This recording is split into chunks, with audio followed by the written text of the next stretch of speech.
Doctor Ramesh doctor Sunil को कमला नेहरू अस्पताल के एक सुनसान कोने में ले जाते हैं। रमेश की आवाज थोड़ी कांप रही होती है। वे कहते हैं, सुनील, ये कमला नेहरू अस्पताल बहुत पुराना है, इसकी कहानी बहुत ही डरावनी है। सुनील घबरा जाता है और पूछता है कि आखिर हुआ क्या था। रमेश की आवाज में डर साफ सुनाई दे रहा है। इस अस्पताल में पहले बहुत सारे मरीज आते थे सुनील, लेकिन फिर से एक दिन एक बहुत ही डरावनी घटना हुई। एक बच्चा जो यहाँ भर्ती था वो अचानक गायब हो गया। उसके बाद से अस्पताल में बहुत सी अजीब चीजें होने लगी। रात को अजीब अजीब आवाजें सुनाई देती थी और कभी कभी बच्चे के रोने की आवाज भी आती थी। सुनील और भी डर गया है। फिर क्या हुआ डॉक्टर साहब? वह कांपती आवाज में पूछता है। रमेश ने सुनील की आंखों में देखा जो अब पूरी तरह से डर से भर चुकी थी। उसने आहिस्ता से कहा, कुछ नर्सों ने दावा किया कि उन्होंने रात के समय एक छोटे बच्चे को अस्पताल के गलियारों में देखा है। बच्चा बस खड़ा रहता और फिर अचानक गायब हो जाता। सुनील की सांसें तेज हो रही थी। क्या आपने कभी उसे देखा डॉक्टर साहब? उसने पूछा, डर के मारे थरथराते हुए। रमेश ने सुनील की आंखों में देखा और फिर चारों तरफ देखा। हाँ सुनील, मैंने भी उसे देखा है। एक बार रात के अंधेरे में मैं इसी गलियारे से जा रहा था, तभी मैंने उसे देखा। वो बस वहाँ खड़ा था, मुझे देख रहा था। उसकी आंखें। रमेश ने अपनी आंखें बंद कर ली, जैसे कि वो फिर से उस पल को जी रहा हो। सुनील की सांसें तेज हो रही थी। फिर क्या हुआ डॉक्टर साहब? उसने पूछा, डर के मारे थरथराते हुए। रमेश ने गहरी सांस ली और धीरे से कहा, एक रात मैं देर रात तक काम कर रहा था।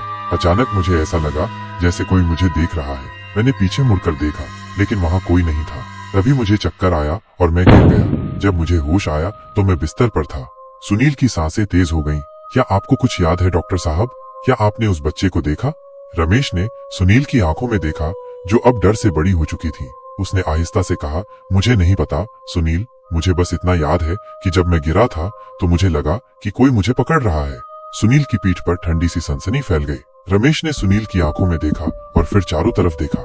मुझे लगता है कि वो बच्चा वो अब भी यहाँ है सुनील। वो भटक रहा है इस अस्पताल में। वो किसी का इंतजार कर रहा है या फिर बस यहीं रहना चाहता है, मुझे नहीं पता, लेकिन मैं यही कह सकता हूँ कि वो यहाँ है।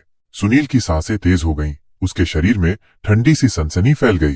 तो हमें क्या करना चाहिए डॉक्टर साहब? उसने पूछा, डर के मारे थरथराते हुए। रमेश ने सुनील की आंखों में देखा और फिर चारों तरफ देखा।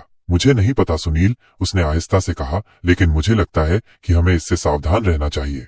सुनील ने रमेश की तरफ देखा। उसकी आंखों में डर साफ झलक रहा था। इसके बाद सुनील सब कुछ बदल गया। मरीज आना कम हो गए। लोग इस अस्पताल से डरने लगे थे। अफवाहें फैलने लगीं कि यहाँ भूत है। सुनील की सांसें और भी तेज हो गईं। और फिर उसने पूछा, डर के मारे थरथराते हुए।